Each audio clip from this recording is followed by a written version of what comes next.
Mire, estoy tan contento de estar con ustedes. Gracias a Claudia y Carlos. Y tenemos tantos amigos acá. Estoy tan contento de estar con Juan Mayer, que es amigo de muchos años, que entiende la cosa de la Sierra Nevada mejor que cualquier otra persona que no es indígena. Estamos tanto hermanos de los hermanos mayores, más que todo mi amigo Mama Camillo, que fue un profesor para mí en la sierra. Y también tenemos aquí Luis Alberto Moreno, un amigo de muchos años que también me ayuda mucho en mis viajes en todas partes de Colombia. Y ayer, durante la conferencia de prensa, había una pregunta interesante de una periodista que preguntó si tenemos en Barranquilla carnaval, ¿qué es lo que tenemos en Santa Marta, que es como icónico? Y para mí fue una pregunta curiosa, porque la respuesta es obvio. Lo que tenemos acá es la Sierra Nevada de Santa Marta. Y también la gente que viven allá, los hermanos mayores, los Wiwa, Kogi, Arahuacos y Concuanos. Y con su permiso voy a seguir en inglés. ¿Tiene su cosita acá? Bueno. You know, it's interesting, when I first came to Colombia and first entered the mountains in 1974, the parents of my friends at the National University in Bogotá would say to me, mire, Guillermo, ¿por qué quiere vivir con la gente sucio? Now, the last 5 Colombian presidents, as a very first act of office, they have flown to the Sierra to pay homage to the Mamos and the entire civilization of the Elder Brothers, who have emerged as a symbol of continuity and hope in a country that's gone through so many difficult years. And yet I still think there are many among us who view the Elder Brothers as quaint, colorful, but ultimately individuals, like all indigenous people, who really will play little role in the unfolding saga of the human presence on Earth, as if they're vestigial in character, as if their voices are mute. Nothing could be further from the truth. Ernest Hemingway said the most important credential for a writer is to have something to say that the world needs to hear. And the people of the Sierra Nevada have plenty to say in this world today. And I would in fact argue that there are no people on the planet, no culture complex has more to teach us than the other elder brothers, more words of wisdom that we need urgently to hear. Now, have you ever really thought, all cultures are ethnocentric, faithful to their own interpretation of reality. The name for most indigenous people translates as the people, as if everybody else is a savage beyond the pale. And that kind of cultural myopia has haunted human beings since the dawn of consciousness. And we too are culturally myopic, and we forget that we too are simply a consequence, a product of our own histories and our own imaginations. And so have you ever thought how it is that we in the West came to treat the world as we do in ecological terms? Well, it's really quite simple to go back in time to the Renaissance and the Enlightenment, when we tried to liberate ourselves from the tyranny of absolute faith. But in doing so, we abandoned all of our intuitions for magic, mysticism, and above all, for metaphor.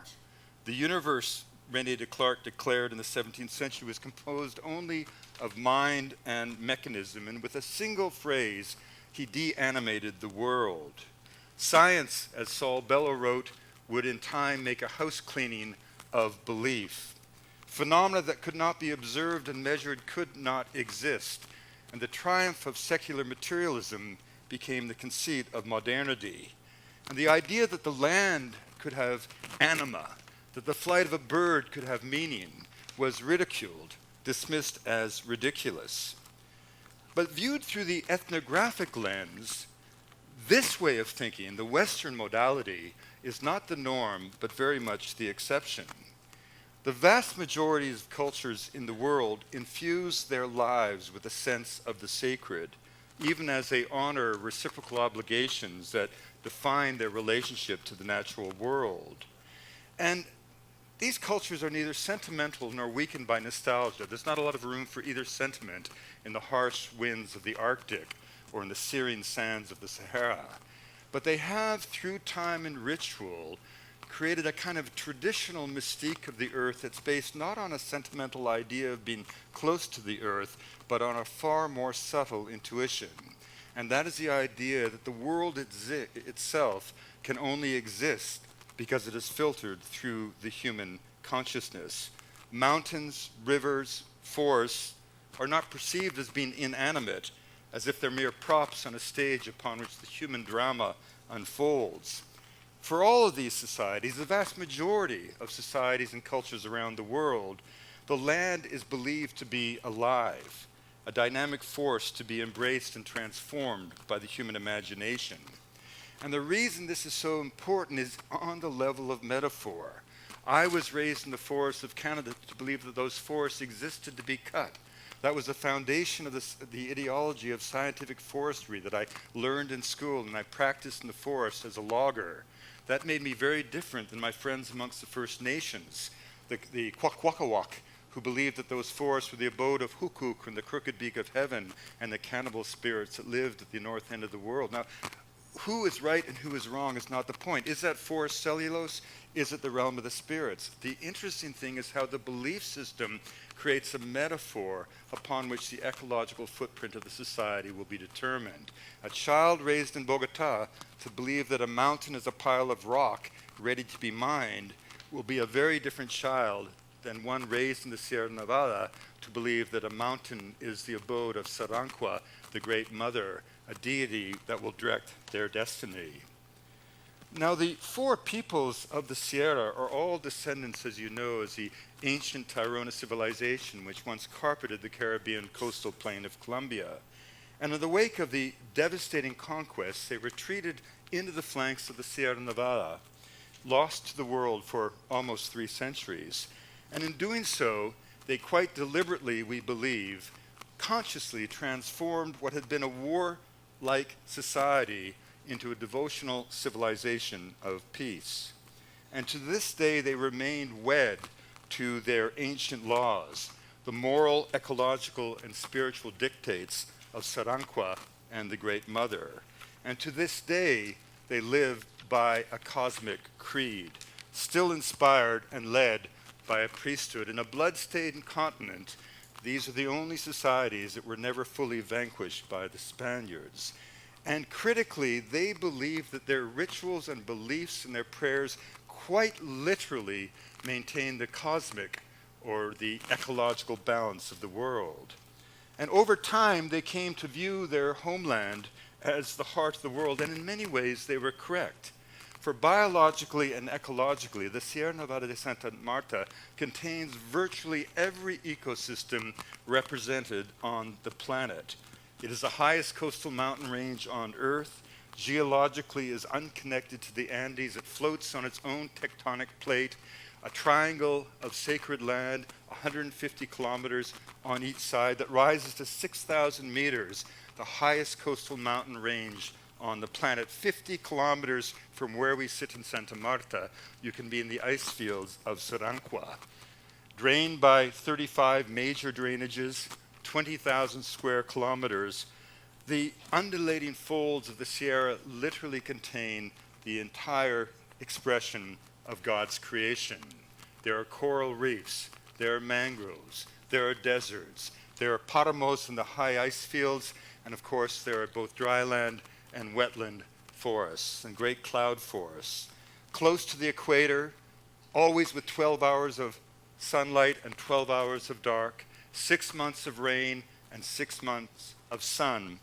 The Sierra is a place in perfect balance and harmony, exactly the elder brothers maintain as the Great Mother intended it to be. Now, when the great anthropologist Geraldo Reichel-Domatov went into the realm of the Kogi in the 1940s, he brought back an extraordinary story, the training for the priesthood. According to Reichel, the young acolytes were removed from their families at the age of 2 and 3, sequestered in a shadowy world of darkness for 18 years, 2 9-year periods deliberately divided to mimic the 9 months of gestation that a child spends in their mother's womb. Now they are metaphorically in the womb of the Great Mother. And for that entire time, he reported, the world only exists as an abstraction.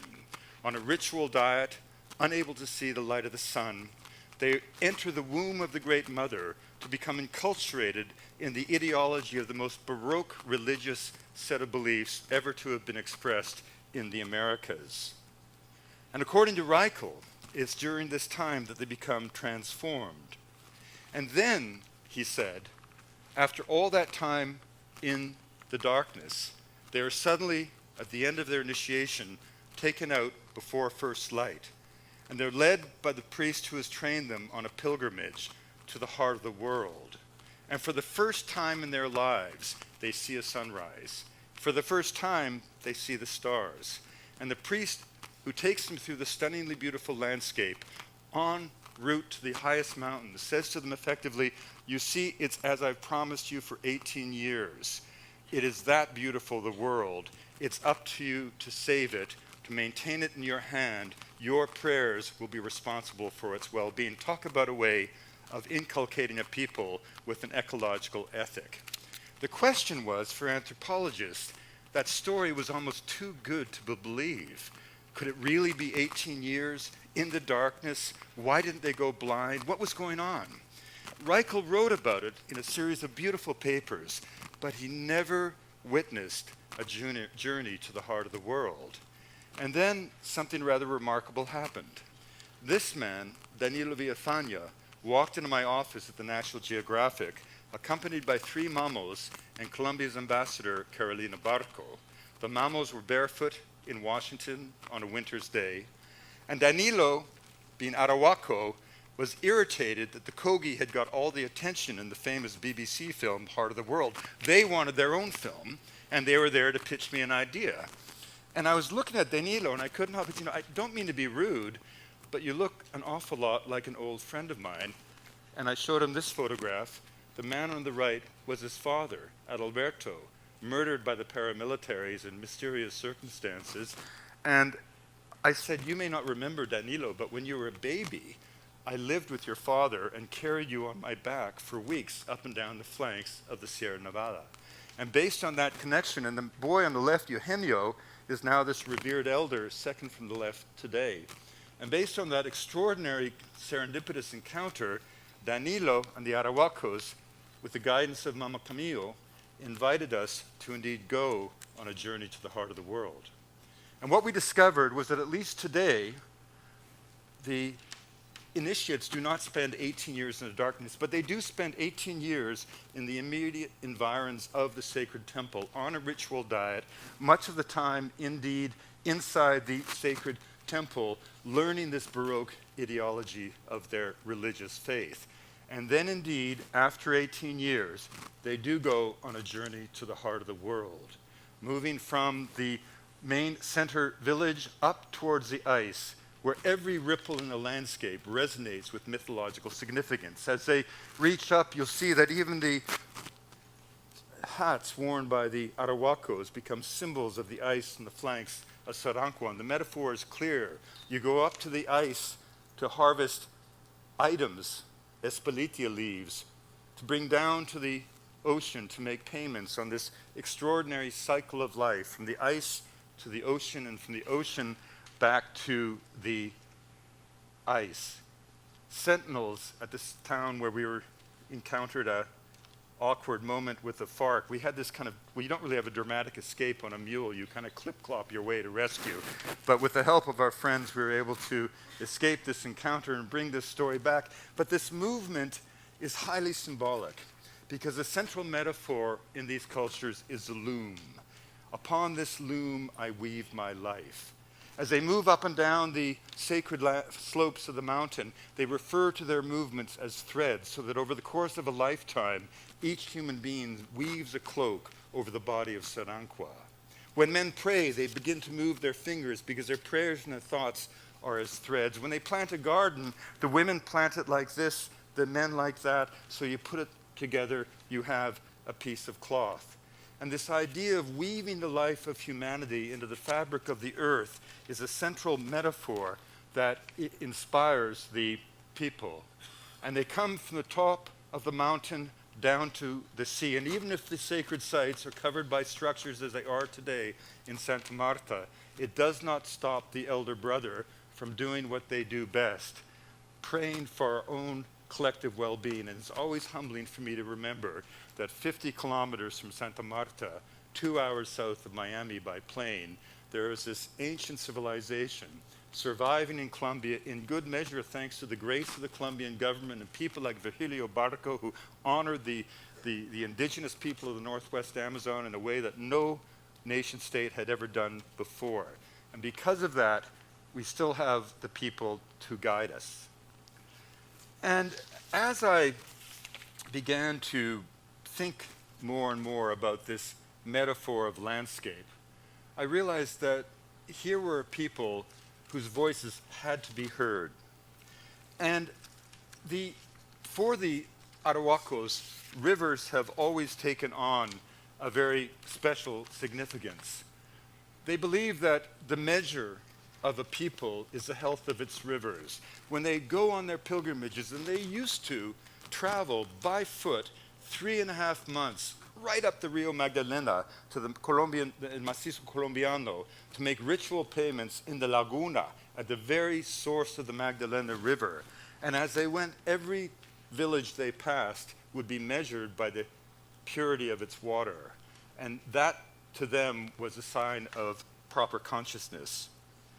And to this day, the Mamos make ritual payments at the mouth of the Rio Magdalena, at the Boca de Cenizas. And their feeling is that the entire purpose of the Rio Magdalena is to carry all that is negative from the realm of humanity toward the Boca de Cenizas, where it suddenly can be ritualistically lifted up and dissipated into the universe.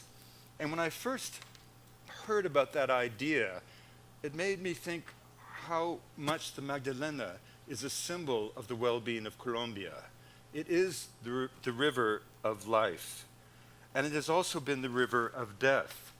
From the very beginning in Colombia, the Magdalena served as a nation's cemetery before the arrival of the Spanish in battles between indigenous groups.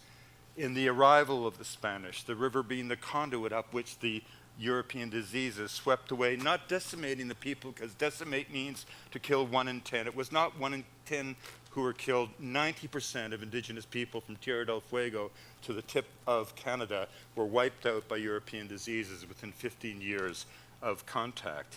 And then during the War of Independence in Mompos, when the Spanish were thrown into the river of the Caiman.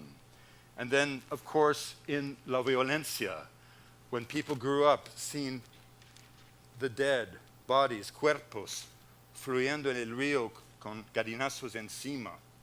And of course, now, even recently, in Puerto Barrio, the names of the dead and the NNAs dragged out by the fishers of the dead, brought back to life, in a sense, in the graveyard of Puerto Barrio. And then, of course, the industrial waste, the mercury, the fertilizers running off into the river. And in many ways, we have compromised the Rio Grande del Magdalena for so much time. And yet at the same time, the Rio Magdalena, the Rio Sonora, the Rio Yuma, the Rio Grande de la Magdalena has always been the river of culture, the inspiration of poetry and music, the fountain of dreams and literature. And over the last 4 years, I've been traveling the length of the Rio Magdalena, twice from source to mouth, many visits to the Medio Magdalena, and it has struck me that despite the fact that the river has carried so many corpses to the sea, it has never lost its own fidelity to the Colombian people. And just as we understand that the vast majority of Colombians have been mere victims of the violence, so too we can come to understand that this river can become the symbol of our collective redemption. In all of my journeys on the river, I never met a single person who did not revere the Rio Magdalena. And it struck me that during all of this time, just as the river never abandoned the people, the people never abandoned the river. And even if it served as a nation's graveyard, it always flowed. So why not return to the river what it gave to the nation, life itself? Why not clean up the Rio Magdalena as a symbol of the rebirth of the nation, a way to send a message to the world that Colombia is not a country of violence, it's not a country of drugs, it's not a country of cartels, it's a country of cariño y colores, y también it's a country with the greatest biodiversity on earth, more species of birds than we can even dream of in North America, and a people that despite everything and all the violence that was not your fault, that was caused by every country that prohibited cocaine and did not sanction its use, and every consumer of cocaine who has blood on their hands around the entire world, all the time, there were never more than 200,000 combatants in Colombia, a country of 45 million people. You are not the perpetrators of this nightmare. It was imposed upon you, and yet despite that, over all these years, you grew your economy, maintained civil society, maintained democracy, greened your cities, sought restitution with native people, unlike any other nation state in the world, not just Latin America, and created millions of acres of national parks. If Colombia can do that, if Colombia can do that, there is nothing that Colombians can't do. So why don't we send a message to the world that Colombia is back?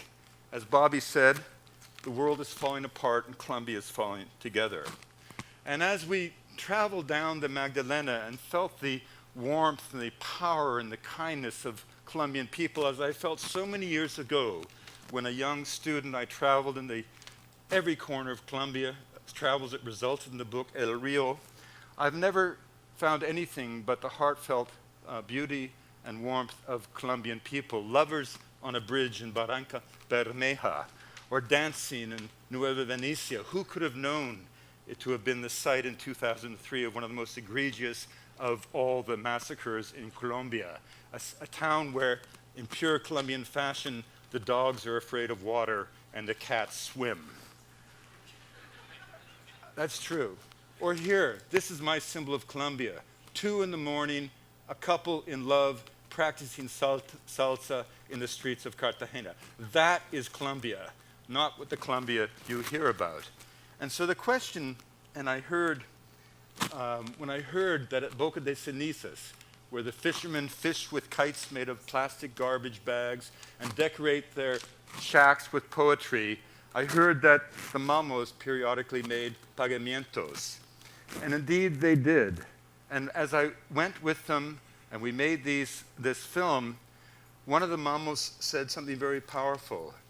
And these are words that I actually passed on to President Santos when I went with him to Namasimaque.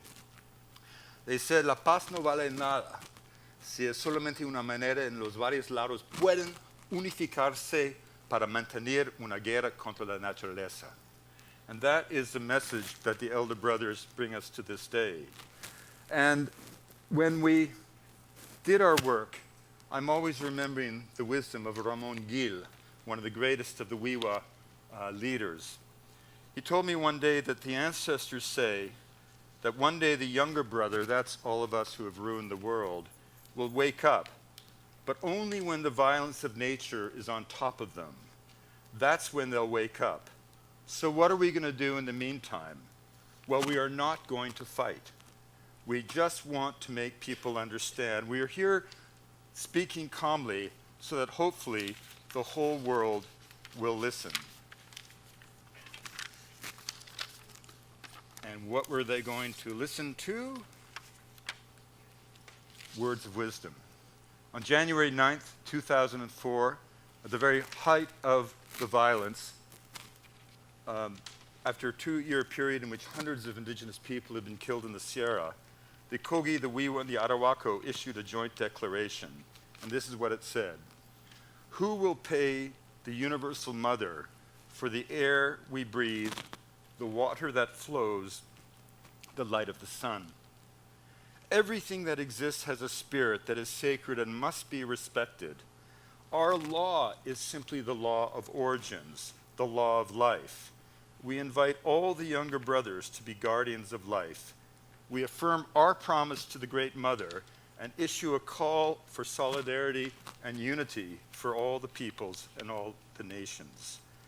And finally, I just really would like to take this opportunity to thank all of you as Colombians who for over 45 years have welcomed me when I've had the chance to visit this extraordinary country.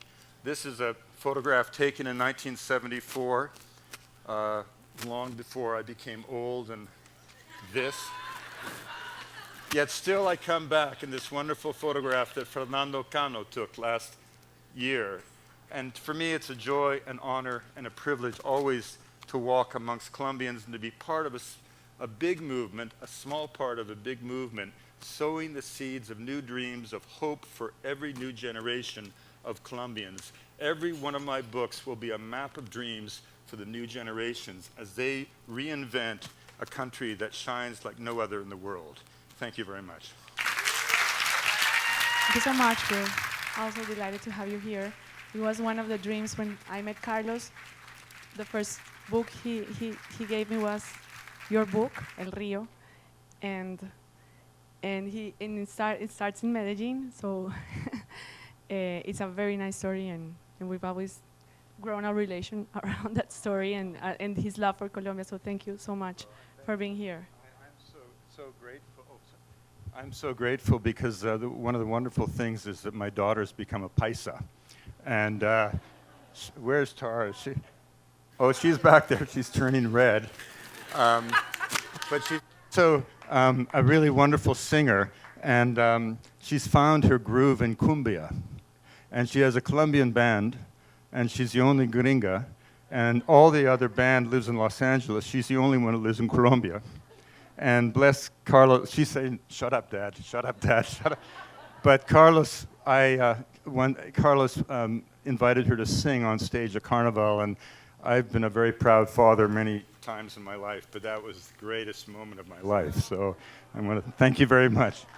I just want to ask you something regarding your speech and everything that we've talked during all these years, and is how do we connect this city? This is a city grown in La Sierra, from las estribaciones de La Sierra. How can we connect with La Sierra?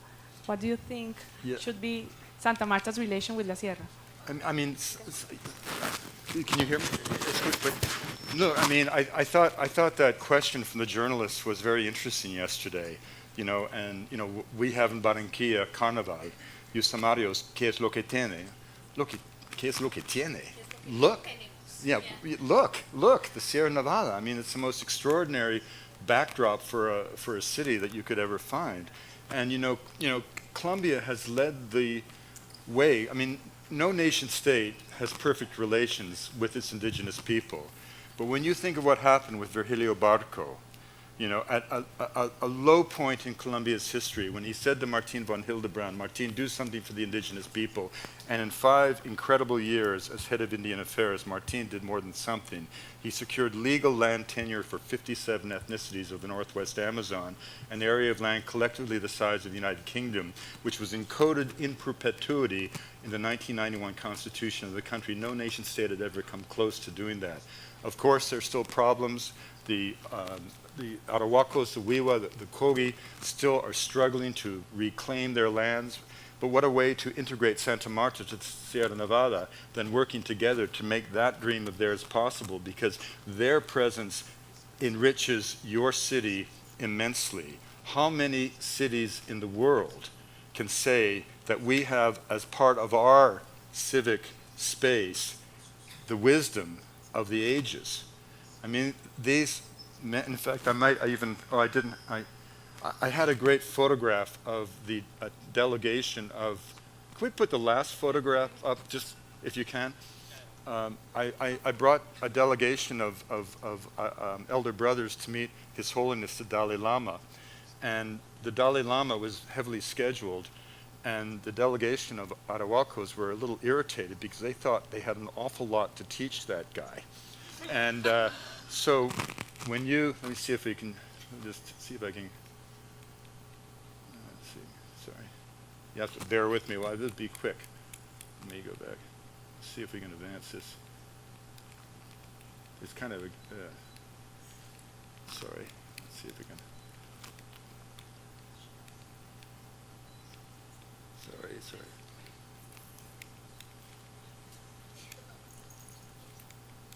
Here we go. There we go. Ahí está. So, I mean, this is your backyard.